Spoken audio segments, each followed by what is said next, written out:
Some people tap their feet, some people snap their fingers, and some people just sway back and forth. I just sort of do them all together, I guess. And now here is Elvis Presley. I got news for you, baby. So excited, I can't wait. I think Presley was a star. Well, heard the news. Oh, he's such a sexy person. He will always be the king no matter what. Just after uploading last month's video, I was informed that due to circumstances beyond anyone's control, the Elvis Seen/Unseen shows originally scheduled on the East Coast for October 30 through to November 2nd have been postponed.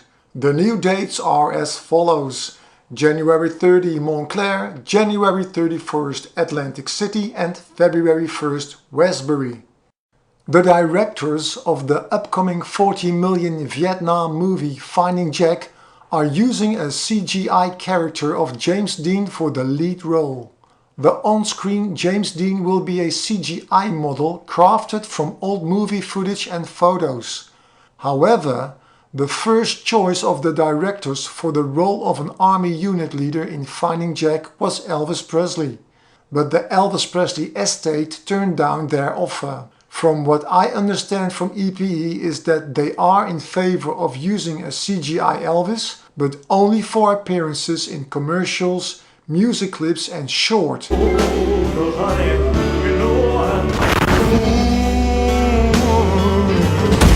cameo appearances in movies. I like this song. Set for release on December 13 by Sony Music Germany is the 3-CD set Elvis 85. It features a mixture of greatest hits as well as some alternate versions plus a 24-page booklet. The first limited edition is a collaboration with the German youth magazine Bravo.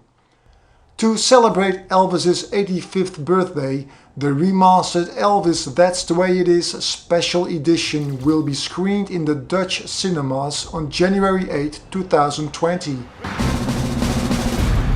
2 years after publishing the EPE catalog book, Dutch writer Bob Pakes is in the final stages of writing his new book, The Movie Catalog.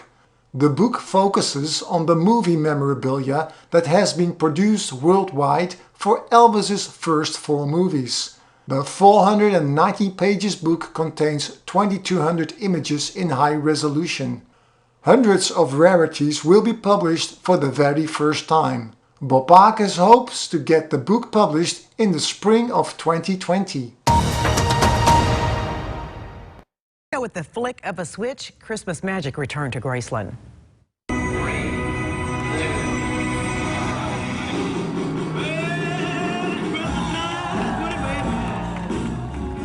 The annual lighting of the lawn in Whitehaven drew quite a crowd despite the threat of rain. Fans of the holiday tradition got a special treat this year as the Hallmark Channel brought the magic of Hollywood to Memphis with the world premiere of the made-for-television movie Christmas at Graceland, Home for the Holidays.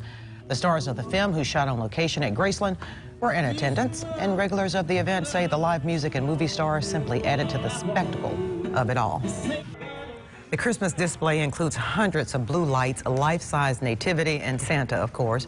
You can see it for yourselves now until Elvis's birthday celebration, January 8th. Hello everybody, my name is Emiel Maier and welcome to all my subscribers and to everybody else as well, of course. As you will have noticed, I couldn't find that many news items this month, so I decided to myself, why don't you do an unboxing? Well, that is actually a pretty good idea, and that is exactly what we are going to do right now. It is from the same manufacturers as the A Boy from Tupelo box set from 2012, and the box is The Making of Viva Las Vegas. Yes, it is still sealed, as you can see, and as you also can see, both boxes have the same size, 12-inch by 12-inch. The Boy from Tupelo box set, which weighs 5 kilograms, is slightly thicker, whereas the Making of Viva Las Vegas is thinner, but they will fit quite nicely together on your bookshelves. But I personally don't have these boxes on my bookshelves because they would collapse, because they weigh a ton. So let's get the Swiss pocket knife out. Let's open it and see what's inside. This is the Swiss pocket knife, and this is the sealing.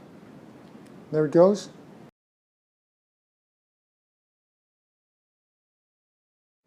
That'll do it. There goes the sealing. Wow.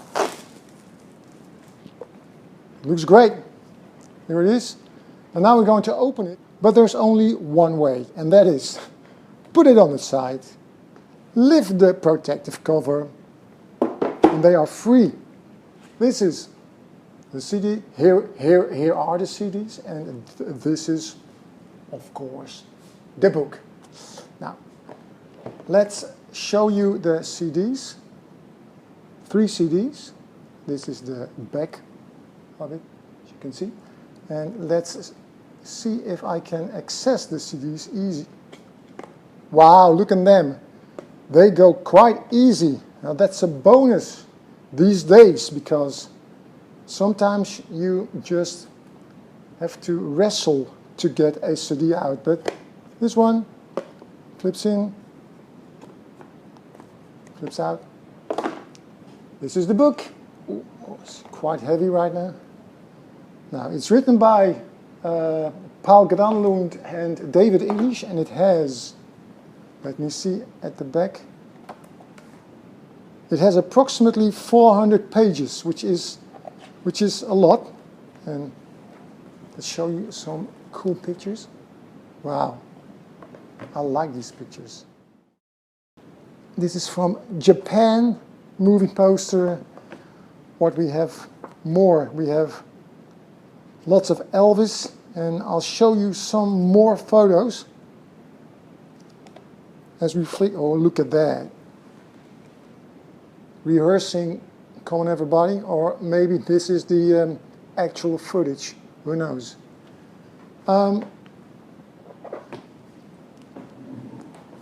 For your information, I paid 89 euros for this box set, and I think that 89 euros is fair price. It is value for money, I think, my personal view.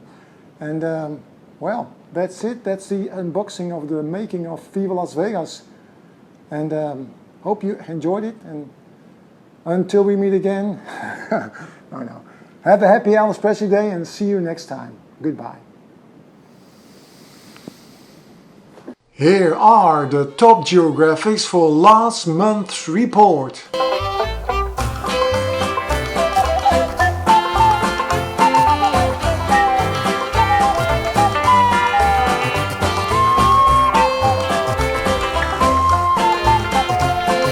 The answer to last month's trivia question is that all the songs that I selected, Hey, when I said you saw me, her hair is suntan, are all songs without an intro. This month I have a special Christmas trivia question. According to Spotify, how many times has Blue Christmas been streamed up to Elvis Week 2019? Place your answer in the comments.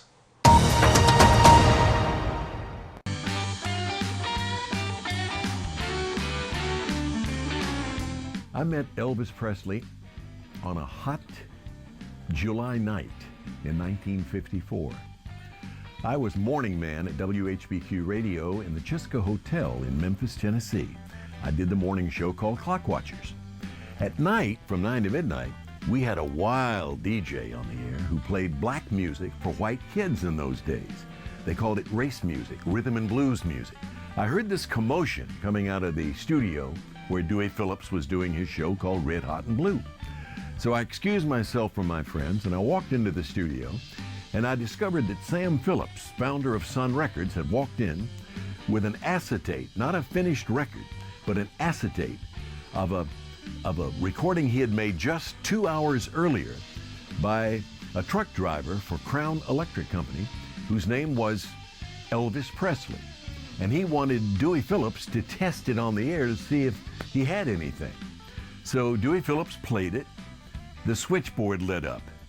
It was called That's All Right Mama. And I was the one delegated by Sam Phillips to call Elvis's parents, who lived in low-rent housing out in East Memphis called Lauderdale Courts. They were very poor. So I got on the phone and I called the Presley residence, and Gladys, Mrs. Presley, answered the phone. And they were listening, of course, and they were very excited about the way the audience was reacting to That's All Right Mama, Elvis's first record. And I said, Mrs. Presley, Dewey would like me to come down to the studio. He wants to interview it. Where is he?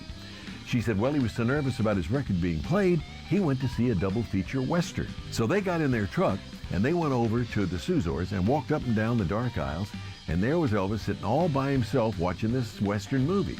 They whispered to him about the excitement being generated by That's All Right Mama. He, of course, was excited. They came down to the station, and Dewey put him on the air and interviewed him. It was his very first interview as a pro. I met him that night, and he remained my friend until the day he died.